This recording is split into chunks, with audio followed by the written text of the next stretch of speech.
Mayor Rajesh, I know that you are trying to change Thiruvananthapuram upside down. You want to do a lot of stuff. But why you wanted to know just about waste management and animal control, those kind of stuff? Before becoming mayor, also I have heard a lot of regarding the Mysore city, and they are very well and very scientifically managing the animals, and especially the stray dogs. They are very well managed. I would like to see the shelter and the style of management of them in that aspect also. And I think that in the aspect of waste management also, Mysore city is doing very well. The second one I would like to discuss in between the honorable mayor and the team that Kerala, especially my city, Trivandrum city, is very fast developing in the IT sector. And we would like to discuss collaboration of these two cities, which will be benefited to both.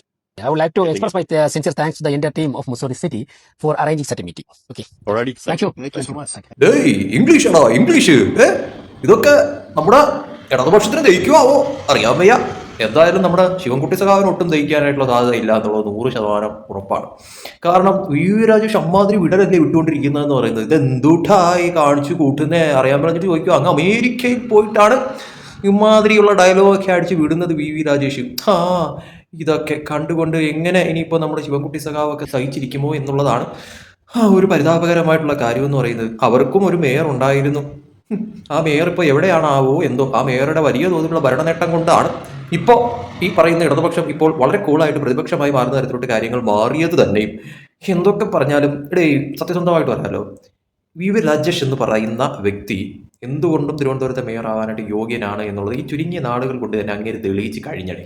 അത് 100% ഉറപ്പാണ് എല്ലാ അർത്ഥത്തിലും. അതിപ്പോൾ ഏത് രീതി നോക്കിയാലും അങ്ങേര് qualified ആണ് എന്നുള്ളത് എടുത്ത് പറയേണ്ടി വരും. അതങ്ങനെ തെളിയിച്ചിട്ടുമുണ്ട് എന്നുള്ളതാണ് യാഥാർത്ഥ്യമായിട്ടുള്ള കാര്യം. കാരണം നേരെയുള്ള വഴിക്കാണെങ്കിൽ നേരെയുള്ള വഴി, വളഞ്ഞ വഴിക്കാണെങ്കിൽ വളഞ്ഞ വഴിക്ക്, തരികിട അങ്ങോട്ടെടുത്ത് കാണിച്ചു കഴിഞ്ഞാൽ അതിൻ്റെ ഡബിൾ ഇരട്ടി തിരിച്ച് കാണിക്കാനും അറിയാവുന്ന നല്ല ഒന്നാന്തരം മുതലാണ് വി രാജേഷ് എന്ന കാര്യത്തിൽ ഒരു സംശയമില്ല. അതോടൊപ്പം തന്നെ പുള്ളിക്കാരൻ ചെയ്യുമെന്ന് പറഞ്ഞാൽ ചെയ്യുന്ന തരത്തിലോട്ട് പല കാര്യങ്ങളും അങ്ങനെ മാറ്റുമെന്നുള്ളത് വ്യക്തമാണ്. അതോടൊപ്പം തന്നെ തിരുവനന്തപുരത്ത് മാറ്റിമറിക്കാനായിട്ടുള്ള ഒരു മനസ്സുള്ള ഒരു വ്യക്തിയാണ്. ആ ഒരു തരത്തിലുള്ള പല പ്ലാനുകളും മൈൻഡിലുള്ള ഒരു വ്യക്തി തന്നെയാണ്. അത് നടത്തിയെടുക്കാനായിട്ടുള്ള പല വഴികളും നോക്കിക്കൊണ്ടിരിക്കുന്ന ഒരു വ്യക്തി തന്നെയാണ് വി രാജേഷ് എന്ന കാര്യത്തിൽ യാതൊരു സംശയമില്ല. അതുകൊണ്ട് തന്നെ എൻ്റെ ഒരു അഭിപ്രായത്തിൽ തിരുവനന്തപുരത്ത് ഏറ്റവും നല്ലൊരു ബെസ്റ്റ് മേയർ തന്നെയാണ് കിട്ടിയിരിക്കുന്നത് എന്ന കാര്യത്തിൽ യാതൊരു സംശയമില്ല. അത് ഈ പറയുന്ന മാതിരി ഇടതുപക്ഷത്തിനും വലതുപക്ഷത്തിനും വരെ വളരെ കൃത്യമായിട്ട് അവർക്ക് ബോധ്യമായി. അതുകൊണ്ട് തന്നെയാണ് ഈ വി രാജേഷിന് ഇങ്ങനെ വിട്ടു കഴിഞ്ഞാൽ ശരിയാവത്തില്ല, എന്തെങ്കിലും പേരിൽ നാറ്റിച്ചേ മതിയാവത്തുള്ളൂ എന്ന് രണ്ടും കൽപ്പിച്ചുകൊണ്ട് ഇടതും വലതും കൂടി തുനിഞ്ഞിറങ്ങിയിരിക്കുന്നതെന്ന് പറയുന്നത്. പക്ഷേ ഒന്നും തന്നെ യേശുന്നില്ല എന്നുള്ളത് മറ്റൊരു മറുവശം എന്ന് പറയുന്നത്. എന്തൊക്കെ തന്നെ ആയാലും ഈ രീതിയാണ് വി രാജേഷിൻ്റെ പോക്കെങ്കിൽ ഞാൻ ഉറപ്പിച്ച് പറയുന്നു,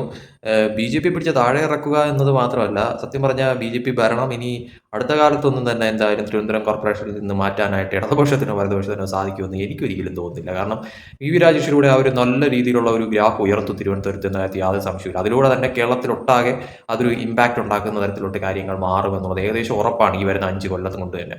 അതുകൊണ്ട് തന്നെ ഇടതുപക്ഷത്തിൻ്റെയും വലതുപക്ഷത്തിൻ്റെയും നെഞ്ചെടുപ്പ് ഇനി കൂടുമെന്നല്ലാതെ വേറെ തരത്തിലുള്ള സംഭവ വികാസങ്ങളൊന്നും തന്നെ സംഭവിക്കാൻ പോകുന്നില്ല എന്നുള്ളത് യാഥാർത്ഥ്യം തന്നെയാണ്. കാരണം രണ്ടും കൽപ്പിച്ച് തന്നെയാണ് ഇങ്ങനെ പല കാര്യത്തിനും തുനിഞ്ഞിറങ്ങിയിരിക്കുന്നത് എന്നുള്ളത് 100% ഉറപ്പാണ്.